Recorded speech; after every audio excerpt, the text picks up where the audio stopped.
Salam Bapak, Ibu, Saudara-saudari dimanapun berada, selamat pagi, selamat berjumpa dan selamat beribadah di GKI Yerusalem secara virtual melalui laman YouTube GKI Yerusalem Official. Berita Jemaat Ibadah Minggu 17 Oktober 2021. Namun sebelum kami membacakan berita jemaat, kami mengajak jemaat sekalian untuk berdoa secara pribadi sebelum ibadah kita laksanakan.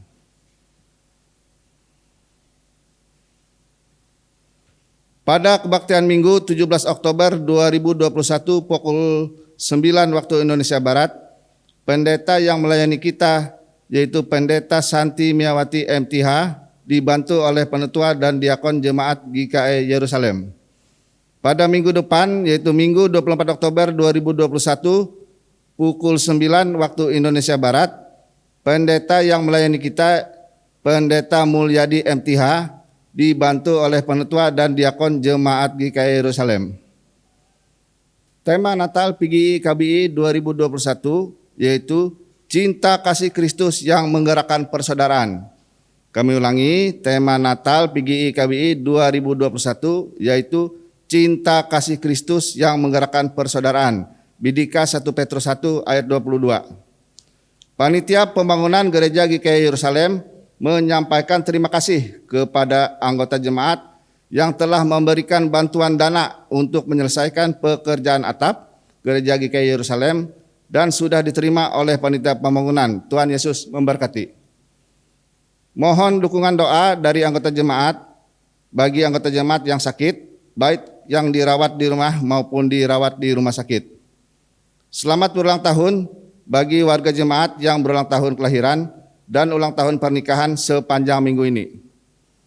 Majelis Jemaat GKI Yerusalem mengucapkan terima kasih kepada anggota jemaat yang beribadah di rumah pada pagi hari ini.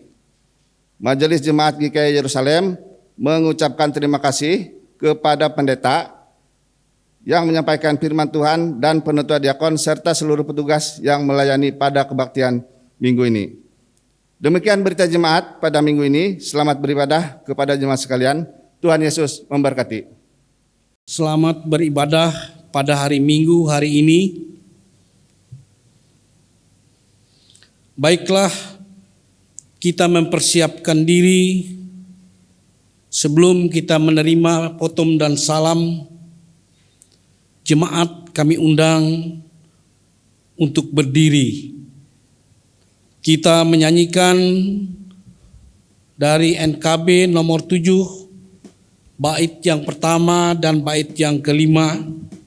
Nyanyikanlah nyanyian baru.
Sidang jemaat kekasih Kristus, kita tahbiskan kebaktian kita di dalam nama Bapa, Anak dan Roh Kudus.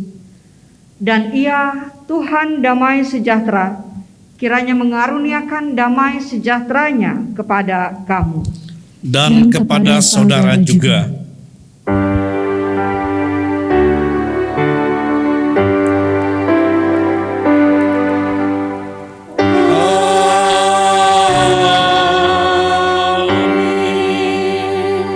Jemaat dipersilakan duduk kembali.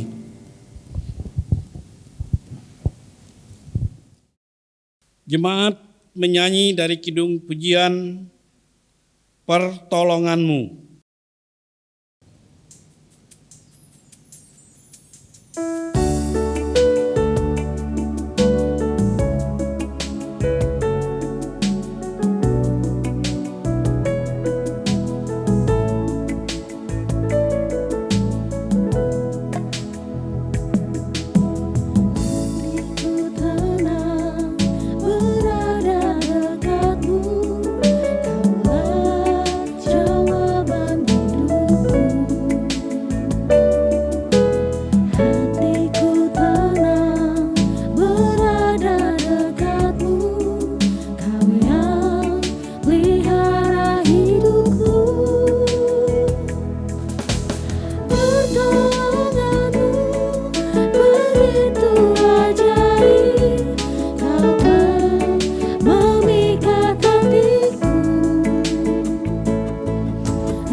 Kita masuk dalam ucapan syukur dan pengampunan dosa. Mari kita merendahkan diri di hadapan Tuhan, mengaku dosa, dan mengucap syukur dalam doa. Kita berdoa. Ya Tuhan Allah Bapa kami bersyukur kepadamu sebab kami percaya dan mengalami pemeliharaan Tuhan dalam hidup kami. Kami merasakan tuntunan tangan Tuhan di setiap suka duka kami, sehingga iman kami selalu dikuatkan. Terima kasih atas semua berkat-Mu yang telah kami terima dan rasakan dan ajarlah kami agar tidak menyia-nyiakan berkat-Mu itu. Dalam sadar kami juga mengaku akan segala kelemahan dan perbuatan salah kami. Sungguh itu pasti menjadi batu sandungan hubungan antara kami dan Engkau, ya Tuhan. Janganlah kiranya Engkau murka atas kami yang lemah ini, melainkan ampunilah kami dan basuhkanlah kami dari dosa hingga dapat hidup kembali sebagai anak-anak Allah yang setia. Kami bersyukur dan memohon ampun hanya dalam nama Tuhan kami Yesus Kristus. Amin.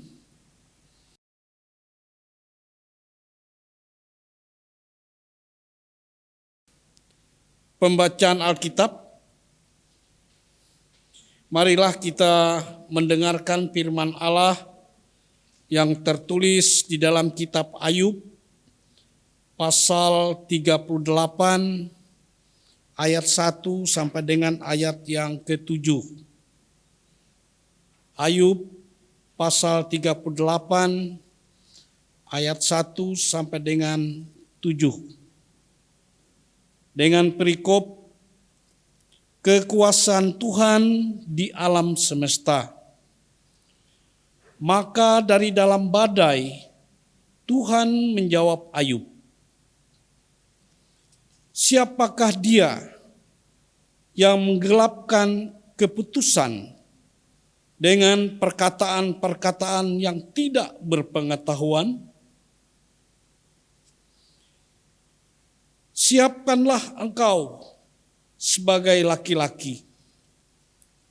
Aku akan menanyai engkau, supaya engkau memberitahu aku.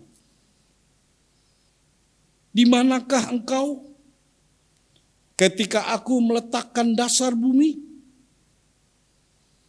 Ceritakanlah, kalau engkau mempunyai pengertian. Siapakah yang telah menetapkan ukurannya? Bukankah engkau mengetahuinya? Atau siapakah yang telah merentangkan tali pengukur padanya? Atas apakah sendi-sendinya dilantak? Dan siapakah yang memasang batu penjurunya? Pada waktu bintang-bintang fajar bersorak-sorak bersama-sama, dan semua anak Allah bersorak-sorai.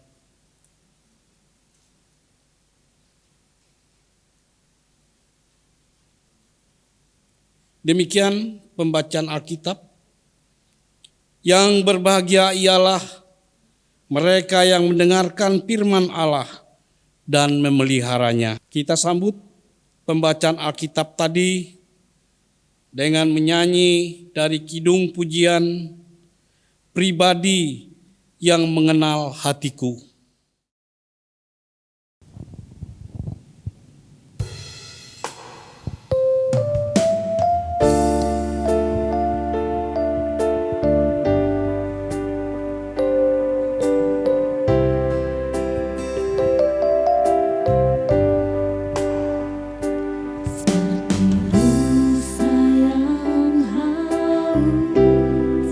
Rindu aliran sungaimu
Sidang Jemaat Kekasih Kristus, kini kita tiba pada bagian pemberitaan firman Tuhan dan nats Alkitab yang menjadi landasan dari perenungan dan pemaknaan pada pagi Minggu ini terdapat dalam Markus pasal 10 ayat 35 sampai ayatnya yang ke-45. Markus pasal 10 ayat 35 sampai ayatnya yang ke-45. Dengan judul perikop yang diberikan oleh Lembaga Alkitab Indonesia, permintaan Yakobus dan Yohanes bukan memerintah, melainkan melayani. Mari Ibu Bapa, Jemaat Kekasih Kristus, sebelum kita membaca dan memaknai pemberitaan firman Tuhan ini, kita bersatu dalam doa. Terima kasih Tuhan untuk hari yang indah yang Tuhan anugerahkan kembali kepada kami. Di mana di hari ini, di hari perhentian Tuhan, kami boleh bersama-sama dengan segenap umat-Mu dari segala tempat, menyatakan pujian syukur dan hormat dan berkumpul dalam persekutuan yang menguatkan dan meneguhkan di kebaktian minggu kali ini. Dan kiranya apa yang akan kami terima dari Tuhan, yaitu pengajaran-Mu, mulai pembacaan Alkitab yang dilandaskan pada Markus pasal 10 ayat 35 sampai 45, menolong kami untuk mengerti setiap maksud dan rencana serta kehendak Tuhan yang harus kami lakukan dan kami terapkan dalam kehidupan kami, dan menjadi landasan dari pertumbuhan iman yang sungguh dan pengenalan yang benar akan Tuhan. Terima kasih ya Allah, urapi dan pakailah hamba-Mu, dan berkatilah sekalian jemaat-Mu. Ke dalam tangan-Mu kami berserah diri dan mengucap syukur. Melalui nama Yesus Kristus Tuhan dan Juru Selamat kami. Amin.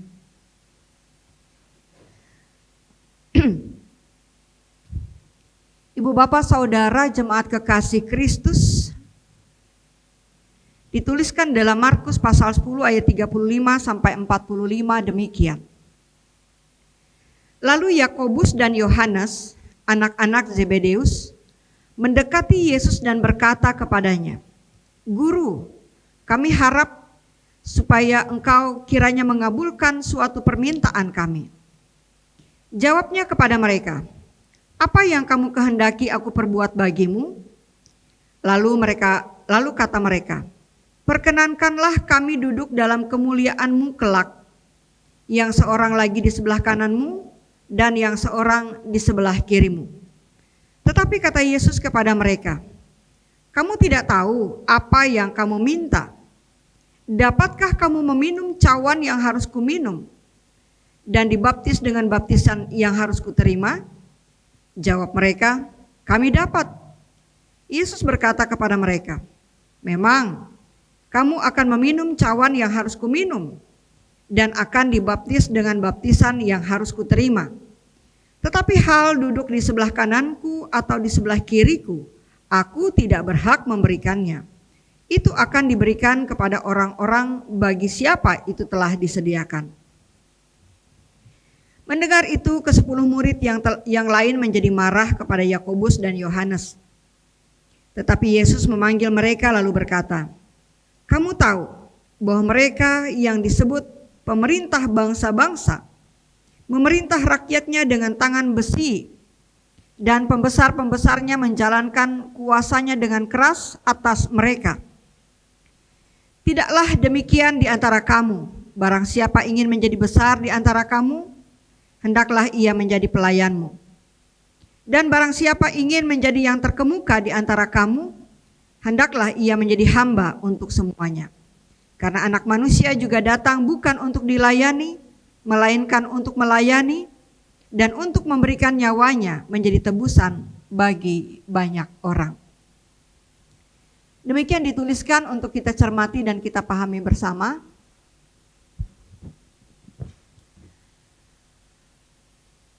Ibu Bapak sidang jemaat kekasih Kristus, Shalom.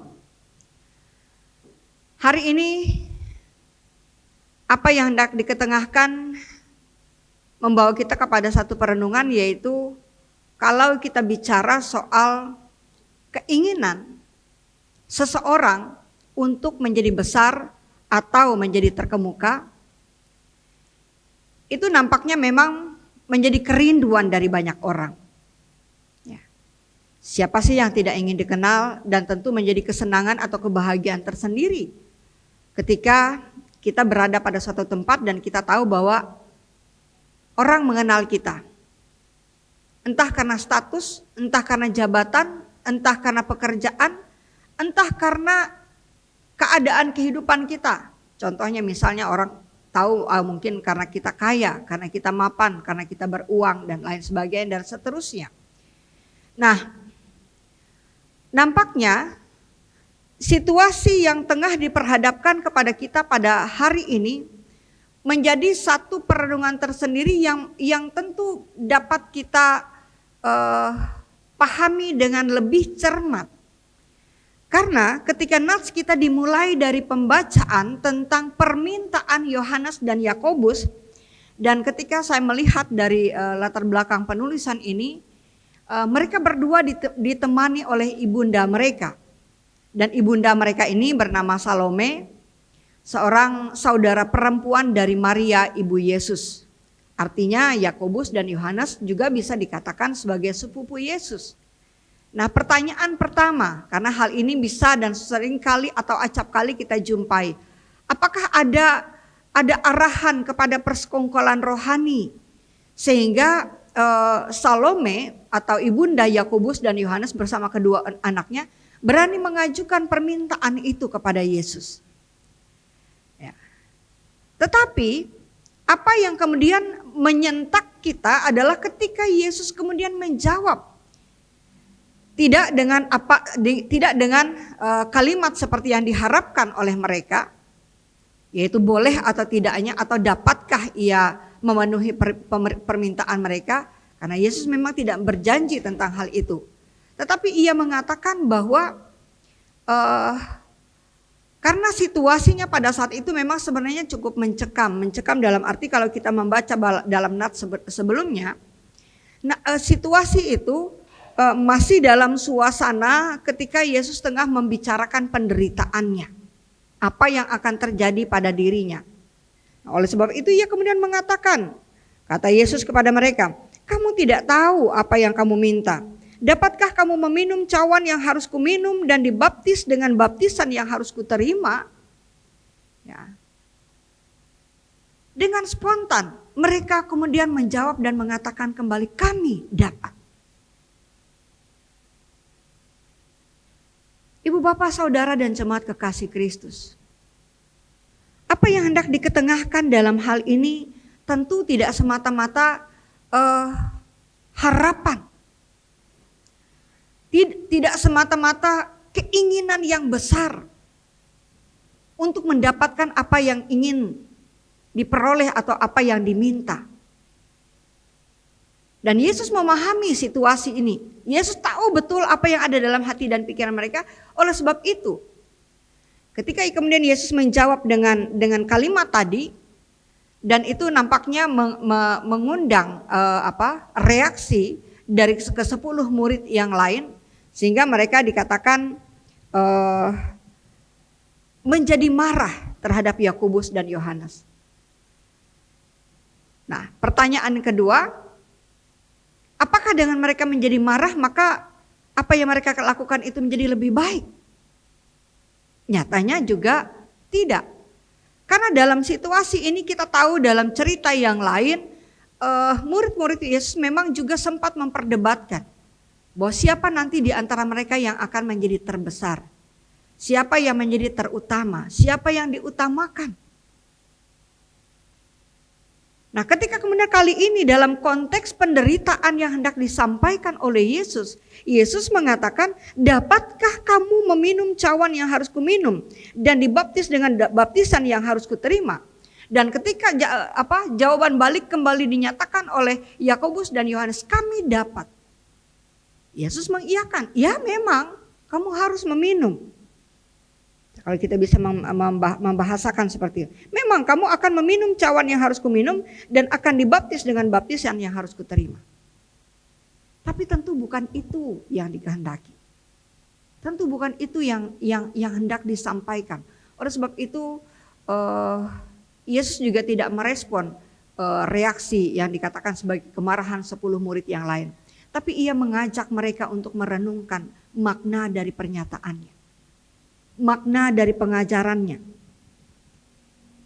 Dan kemudian membawa mereka merenungkan kembali, mengacu kepada pertanyaan Yakobus dan Yohanes. Karena itu yang kemudian kita jumpai di dalam ayatnya yang ke-43 dan ayatnya yang ke-44. Soal yang terbesar dan yang terkemuka. Makanya di awal saya mengatakan bahwa kalau berbicara soal itu, maka itu menjadi kerinduan banyak orang. Siapa sih yang tidak mau terkenal? Siapa sih yang tidak mau menjadi terbesar? Begitu ya. Tetapi Yesus mengatakan, kamu tahu bahwa mereka yang disebut pemerintah bangsa-bangsa memerintah rakyatnya dengan tangan besi, dan pembesar-pembesarnya menjalankan kuasanya dengan keras atas mereka. Tapi tidaklah demikian di antara kamu. Barang siapa ingin menjadi besar di antara kamu, hendaklah ia menjadi pelayanmu. Barang siapa ingin menjadi yang terkemuka di antara kamu, hendaklah ia menjadi hamba untuk semuanya. Jadi Yesus mengetengahkan asas dari kehidupan sorgawi atau kehidupan rohani. Bukan seperti pemikiran mereka yang nampaknya dan juga bisa jadi menjadi pemikiran kita sebagai manusia awam, ya, bahwa ketika menjadi penguasa, ketika menjadi yang terbesar, ketika menjadi yang terkemuka, dan ketika kita dikenal sebagai banyak orang, itu bisa membawa satu tuntutan tersendiri. Karena kita disebut sebagai penguasa, karena kita disebut sebagai terbesar, kita disebut yang terkemuka, tentu kita ingin dilayani. Kita ingin orang-orang memperlakukan kita sebagaimana seharusnya kita. Tapi di hadapan Allah bukan itu. Dan tidak seperti itu pengajaran, justru sebaliknya, justru kebalikannya. Tuntutan yang diharapkan kalau kita ingin menjadi yang besar dan terkemuka di kerajaan Allah, ya, maka justru kita harus bersikap dan berlaku seperti yang dikatakan oleh Yesus, menjadi seorang hamba, menjadi seorang yang melayani. Bukan dilayani, juga bukan menjadi tuan. Yang hanya bisa memerintah, yang hanya bisa mengatakan ini itu dan kemudian orang-orang mengikuti apa yang ia perintahkan. Makanya ia membandingkan dengan pemerintah bangsa-bangsa. Nah, saudara serta ibu bapak dan jemaat kekasih Kristus, hari ini kita diajak untuk merenungkan ulang perjalanan kehidupan kita masing-masing. Menjadi seperti apakah yang kita inginkan sebenarnya ketika kita ditempatkan dalam kehidupan kita dengan rupa-rupa pekerjaan, dengan rupa-rupa tanggung jawab, dengan rupa-rupa situasi, dengan status seperti apapun kita. Maka ketika kita menginginkan atau mengharapkan seperti yang diharapkan oleh Yakobus dan Yohanes, maka kita harus memahami situasi kita bukan sebagai manusia dunia, tetapi memahami status dan keberadaan kita sebagai manusia Allah. Nah, hal itu telah dicontohkan oleh Yesus. Hal itu telah berkali-kali ditunjukkan oleh Yesus. Dan ketika berbicara soal siapa yang nanti akan ditempatkan di kanan dan di kiri, Yesus mengatakan Allah Bapa lah yang akan menetapkan. Bukan berdasarkan keinginan kita, bukan berdasarkan harapan kita, tetapi Allah Bapa yang akan menetapkan layakkah kita, pantaskah kita. Dan kelayakan dan kepantasan itu ditetapkan bukan karena Allah bukan karena kesukaan. Oh, saya suka kamu karena kamu ganteng, karena kamu cantik, karena kamu mapan, karena kamu punya kedudukan. Kamu telah melakukan ini dan itu, tidak. Tetapi bagaimana kita menunjukkan atensi kita terhadap kehidupan, terhadap sesama, kepedulian kita, menempatkan diri kita bukan sebagai yang dilayani, tapi menempatkan diri kita sebagai yang melayani. Akhirnya apa, saudara, yang ingin saya katakan dan saya sampaikan dalam perenungan kita pada hari ini? Bahwa nilai yang harus kita bangun dan yang harus kita hidupkan di dalam diri kita sebagai seorang manusia Allah, yaitu nilai seorang hamba. Dan nilai seorang hamba itu terlihat dari pelayanannya.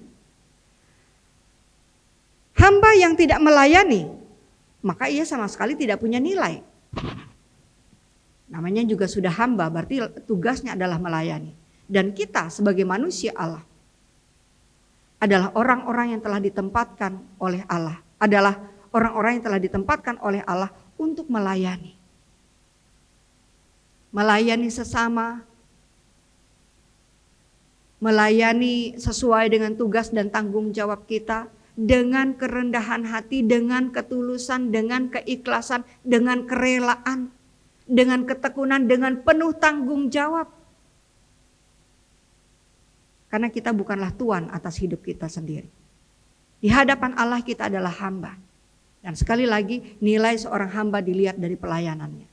Jadi artinya hamba yang tidak melayani adalah hamba yang tidak punya nilai.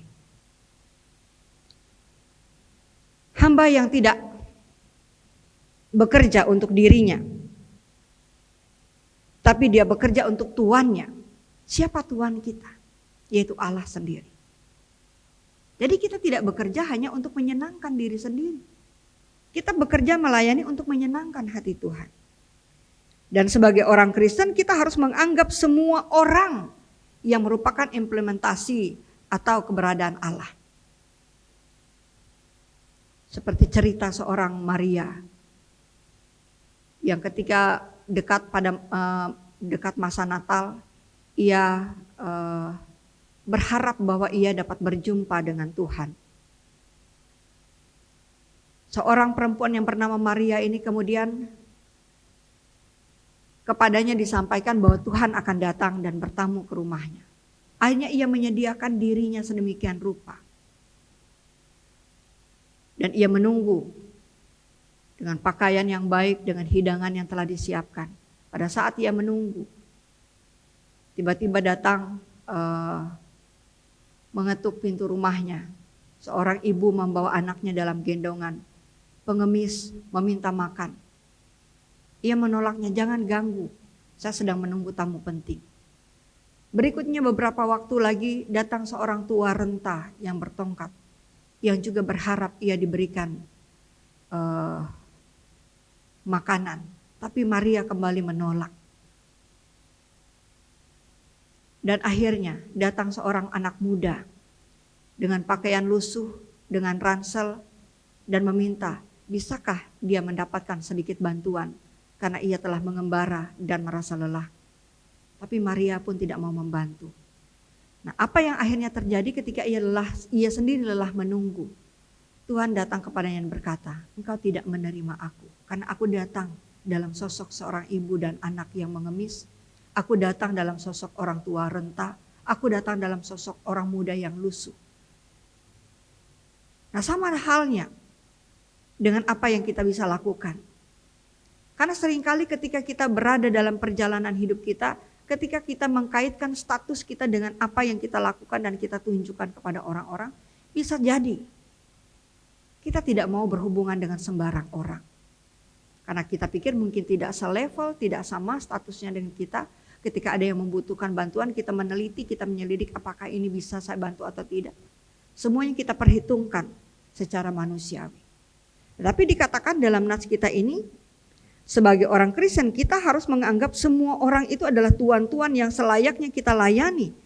Kita melayani itu dan kita melakukan itu seharusnya dilandaskan pada pemikiran dasar. Karena kita sudah terlebih dahulu dilayani oleh Tuhan. Begitu banyak pekerjaan kebaikan yang telah Tuhan nyatakan untuk terjadi dalam kehidupan kita. Yang menjadi berkat-berkat dalam kehidupan kita. Yang menjadi anugerah dan menjadi kecukupan, kelengkapan, pemenuhan kehidupan kita. Melalui orang-orang kecil, orang-orang sederhana, orang-orang asing, orang-orang yang mungkin kita tidak kenal semuanya. Oleh sebab itu kenapa kita harus membangun sikap memilih dan memilah siapa yang mau kita layani atau tidak. Tapi hari ini kita diajak dengan segala kerendahan hati. Karena ketika kita menyadari bahwa kita telah dilayani oleh Allah. Bagaimana Allah telah mencukupkan kebutuhan kita, bagaimana Allah telah memberkati kehidupan kita, bagaimana Allah telah memperlengkapi kita dengan segala kebaikan, bagaimana Allah menghadirkan orang-orang baik dalam kehidupan kita. Akhirnya menolong kita untuk mengingat bahwa tidak ada alasan bagi kita dan tidak perlu ada pemisahan-pemilahan yang dapat kita lakukan. Sepanjang kita bisa melakukan kebaikan itu untuk melayani, kenapa tidak kita melakukannya? Kenapa kita harus membatasi diri hanya karena jabatan, kedudukan, status, dan situasi kehidupan kita? Kenapa kita harus menuntut orang-orang harus lebih dahulu melayani kita? Karena kita merasa kita pantas untuk dilayani. Tetapi kita enggan melayani orang lain karena kita merasa tidak perlu dan tidak harus kita melayani. Hari ini mari kita merenungkan. Seperti Yesus mengajak murid-muridnya berbicara, mempercakapkan dan mengajak mereka merenungkan makna. Ketika ia menjelaskan bahwa pemerintah-pemerintah bangsa-bangsa itu memerintah dengan tangan besi. Tapi tidak demikian halnya dengan kamu. Barang siapa ingin menjadi besar di antara kamu, hendaklah ia menjadi pelayanmu. Dan barang siapa ingin menjadi yang terkemuka di antara kamu, hendaklah ia menjadi hamba untuk semuanya. Karena anak manusia juga datang bukan untuk dilayani, melainkan untuk melayani dan untuk memberikan nyawanya menjadi tebusan bagi banyak orang. Jadi sebelum kita melayani, Allah dalam sosok Yesus Kristus sudah terlebih dahulu melayani kita. Bahkan rela mati bagi kita, rela mengorbankan nyawanya hanya untuk menyelamatkan kita. Oleh sebab itu mari perenungan ini memberi makna yang cukup dalam dan memotivasi kita untuk menjalani kehidupan ini dengan tugas dan fungsi peran kita yang seharusnya. Bahwa kita adalah pelayan Tuhan. Kita adalah hamba Tuhan. Yang melayani dengan sukacita. Yang melayani dengan sungguh. Yang melayani dengan keikhlasan dan kerendahan hati. Agar nama Tuhan dimuliakan. Terpujilah Allah dan diberkatilah kita sekalian. Amin. Mari kita berdoa. Terpujilah Engkau ya Allah, atas semua hal yang boleh diperdengarkan kembali, yang menjadi pengajaran dan pembelajaran bagi kehidupan iman kami, kehidupan rohani kami, yang akan menyembuhkan jiwa-jiwa yang letih, lemah, lesu, yang berbeban berat, yang memulihkan keadaan sakit derita kami, ketika kami menginginkan kebaikan-kebaikan hidup berdasarkan harapan dan keinginan kedagingan kami. Tapi hari ini ketika kami disadarkan akan makna kehidupan kami yang sesungguhnya, untuk apa kami ditempatkan dalam masing-masing situasi keberadaan perjalanan hidup kami, maka tolonglah kami ya Bapa untuk dapat mengerti dan memahami dengan benar, dengan tepat, dengan apa yang seharusnya kami tahu dan menjadi pengetahuan yang akan memotivasi kami untuk melakukan pekerjaan-pekerjaan kebaikan di sepanjang hari hidup kami.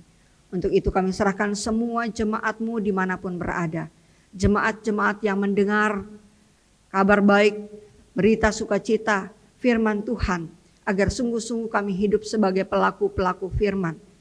Yang dengan kekuatan, keteguhan hati melaksanakan tugas pekerjaan tanggung jawab kami selaras dengan kehendak Tuhan. Yang kami tunjukkan melalui tutur kata, pikiran, dan perbuatan kami. Terima kasih Tuhan untuk segala hal yang telah Tuhan anugerahkan. Karena sebelum kami melakukan yang terbaik, Tuhan telah terlebih dahulu melakukan yang terbaik bagi kami.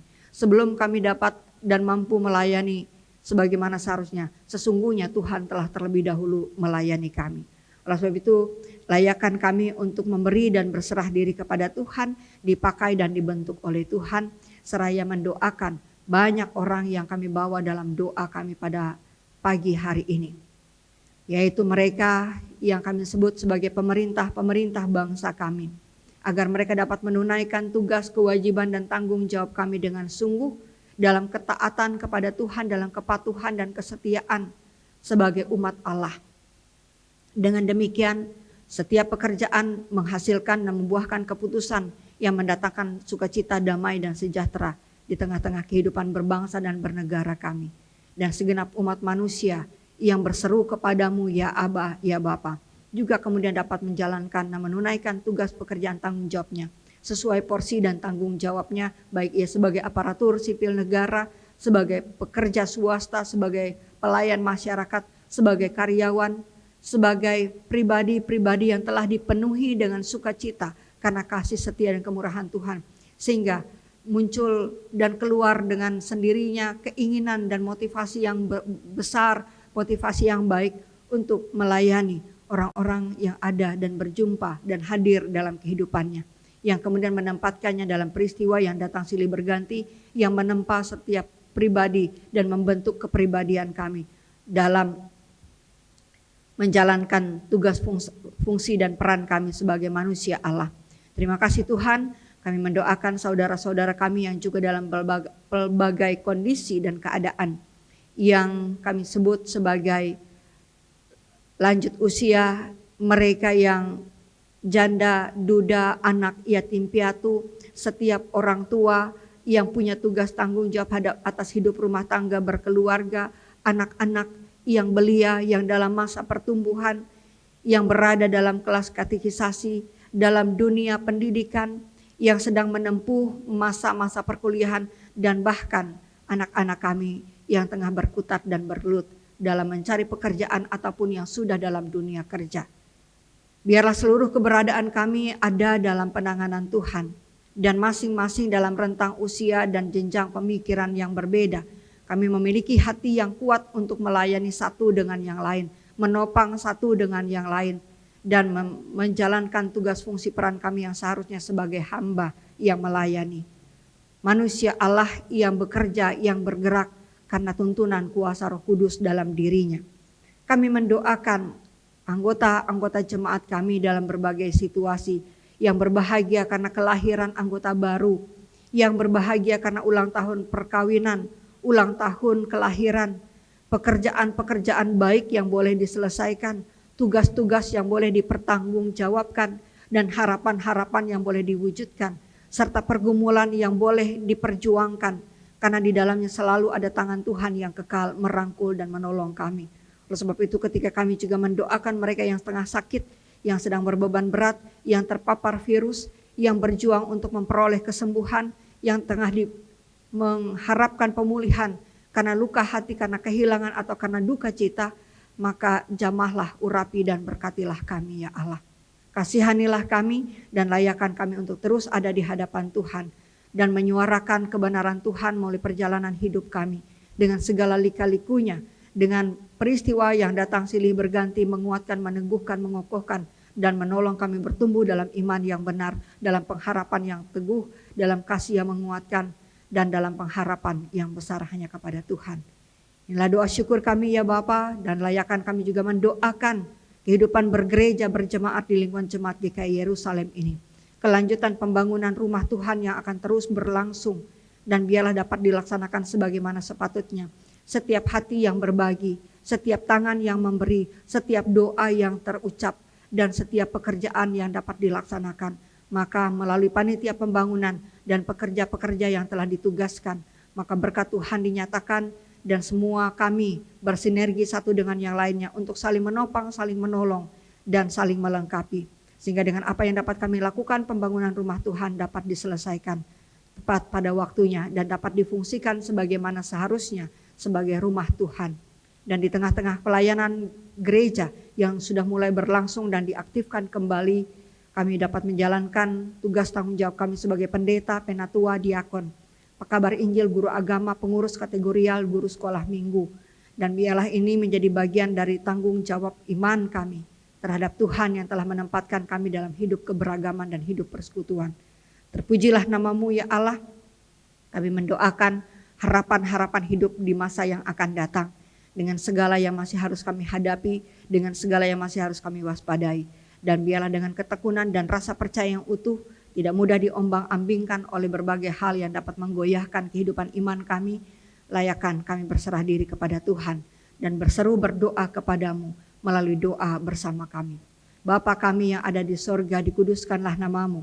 Datanglah kerajaanmu, jadilah kehendakmu di bumi seperti di sorga.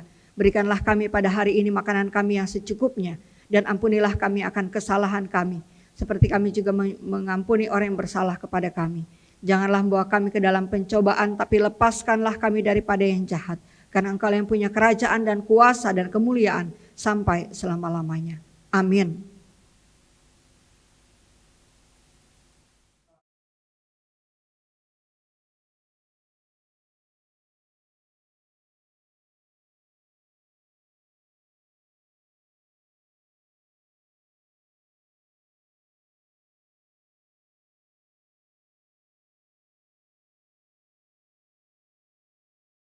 Sekarang ada kesempatan bagi kita untuk mempersembahkan persembahan syukur kepada Tuhan.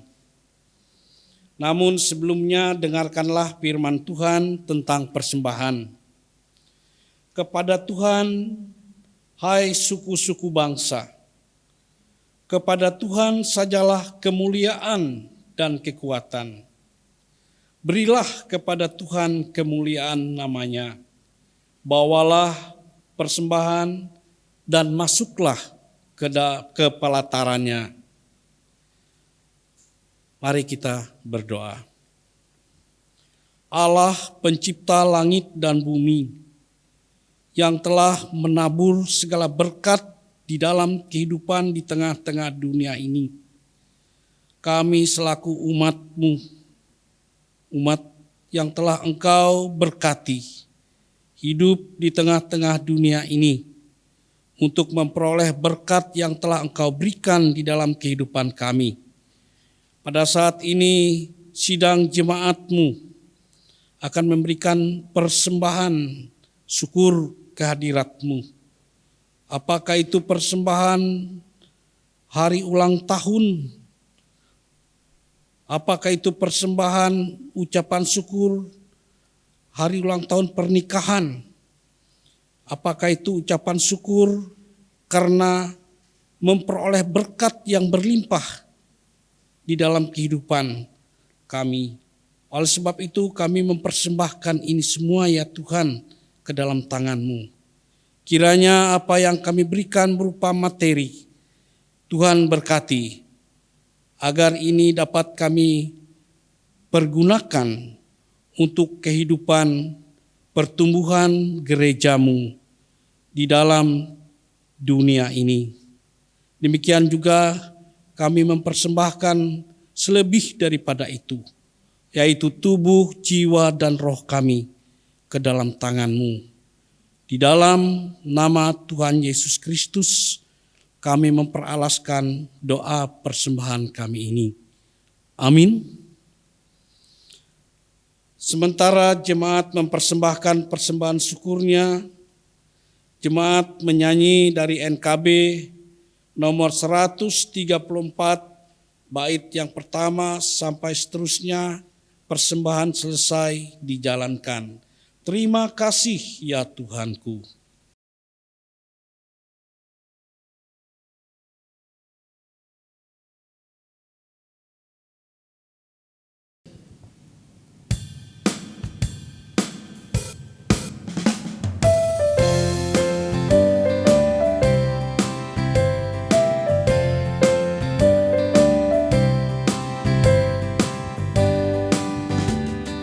Terima kasih ya Tuhanku atas hari pemberian. Hari baru limpah rahmat dan dipenuhi oleh kasih-Mu yang curahkan pada umat-Mu, yang curahkan pada umat-Mu.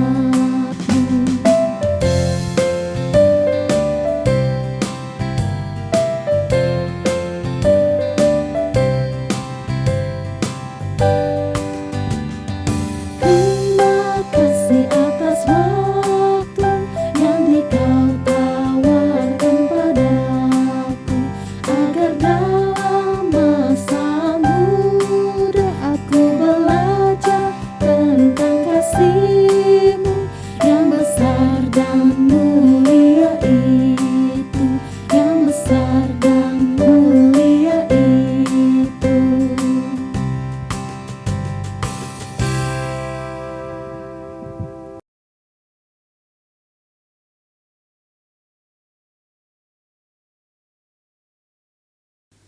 Sidang jemaat kekasih Kristus, marilah kita berdiri bersama-sama dengan sekalian orang percaya dari segala masa dan tempat. Kita mengikrarkan pengakuan iman Kristen yang kita ucapkan bersama-sama. Aku percaya kepada Allah Bapa yang Halik langit dan bumi, dan kepada Yesus Kristus anaknya yang tunggal Tuhan kita, yang dikandung daripada Roh Kudus, lahir dari anak darah Maria, yang menderita di bawah pemerintahan Pontius Pilatus, disalibkan, mati dan dikuburkan, turun ke dalam kerajaan maut. Pada hari yang ketiga bangkit pula dari antara orang mati, naik ke sorga, duduk di sebelah kanan Allah Bapa yang Maha Kuasa, yang akan datang dari sana untuk menghakimi orang yang hidup dan yang mati.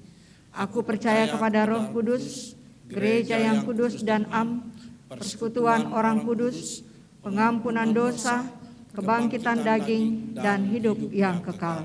Haleluya.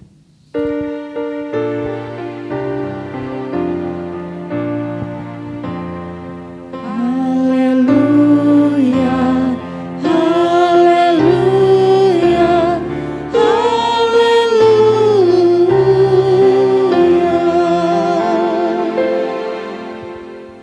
Di penghujung kebaktian kita, saudara-saudara terkasih, terimalah berkat Tuhan. Tuhan memberkati engkau dan melindungi engkau. Tuhan menyinari engkau dengan wajah-Nya dan memberi engkau kasih karunia. Tuhan menghadapkan wajah-Nya kepadamu dan memberi engkau damai sejahtera.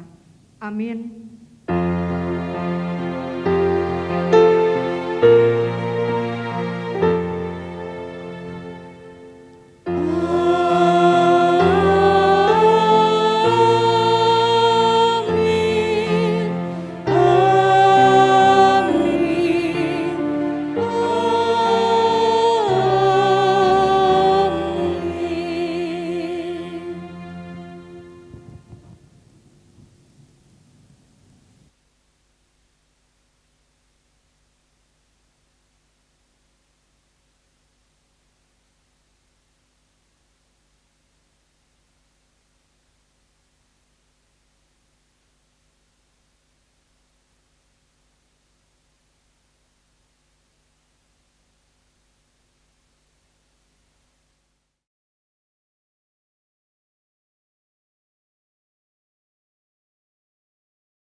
Sin credit